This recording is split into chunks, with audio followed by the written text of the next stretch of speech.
Assalomu alaykum, hurmatli a'zolar, YouTube tomoshabinlari. Azizlar, mana kecha video chiqargandik 26-mart kuni. Bugun 27-mart 2025-yil.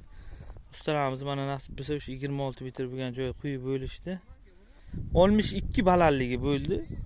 Kecha biz video tushirib ketgan payti vodinnoga olinmagan ekan. Hozir vodinnoga olingan, o'sha kovlab qo'yishgan. Kechagi videoda ko'rsatgandik, mana chuqurligi 15-20 sm kavlangan. 62 o'sha chuqurlik bilan bo'lgan. Mana baho berasizlar. 65 mingdan quyilgan. Hovli devor bu 26 metr bo'lgan joy. O'sha pris bloklarni ham terib berishadi. 3 mingdan kelgan donasi uygacha va 2 ming so'mdan ustaqiga teriladi. Nasib bo'lsa mana ustalarimiz betonlarni quyib bo'lishdi, baho berasizlar. Qashqadaryo viloyati Kasb tuman bo'yicha bo'lsa murojaat qilaverasizlar bemalol. Telefon raqamini qo'yamiz, aloqaga chiqaverasizlar. Kashf juda ham zo'r, sement yaxshi berilgan. Mana. Eni 40 sm, 62 balandlik bo'lgan. O'sha 1 tonna yaqin sement ishlatilgan. 10 metr narigi tomonimizga ham bor. Hozir buni quyib bo'lishdi nasib bo'lsa, mana bir kunga palavkalarni o'rnatib. Sementga e'tibor berasizlar, juda ham shirali. Hozir mana 2 metr joyimiz qolgan. Shu birdan quyib ketishadi va narigi tomonga ham bor joy.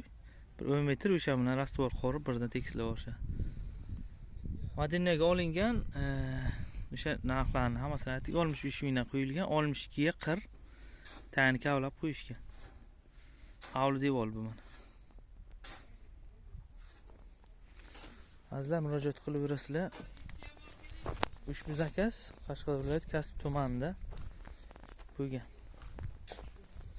60li apalovka chuqurga tashlangan uchun 62 qo'yildi mana.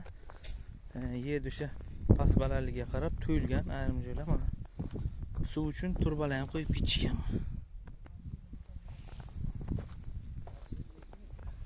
Yigirma 24 soat bo'lgan yo'q, lekin kачествоsi juda ham yaxshi mana. 72 soatga o'zi o'sha rastvor sement qotadi. Nasib bo'lsa 2-3 kundan keyin bemalol qotib. Bahor oylarida suv kerak emas. Yoz oylarida quyilsa, shu quyilgandan keyin 1 kundan keyin o'sha suv quyib yana shu zabardast qilib zakalyonni qilsa ham bo'ladi. Suv sepish sababi bishadi. Ko'proq suv sepaversa. O'z bahor oylari yomg'ir ko'p bo'lgani uchun suv sepish shart emas. Yoz oylari juda tez qurigan evaziga o'sha suv sepib turiladi, beton ustiga обязательно. Shu sement tezroq qotadi, keyin ustidan bemalol masalan shu shlaka blokni qanday ish qilib ketaversa bo'laveradi. Ish jarayoni davom etyapti. Hamma topganga Alloh baraka bersin. Sog' bo'linglar, bizni kuzatishda davom eting. Nariyoqqa ham 10 metr bor. Shuni ham qo'yishamiz ustalarimiz bugun nasib bo'lsa. Hammaga rahmat, sog' bo'linglar. Kuzatib boringlar. Instagram, Telegram, YouTube'da Hunarmand video sizlar chiqadi. Obuna bo'lib qo'yasizlar. Telefon raqamini qo'yamiz. Video nomida yo описаниеda bo'ladi. Murojaat qilaverasizlar. Qashqadaryo Kasb tuman bo'yicha faqat. Sog' bo'linglar, salomat bo'linglar. Hammaga rahmat.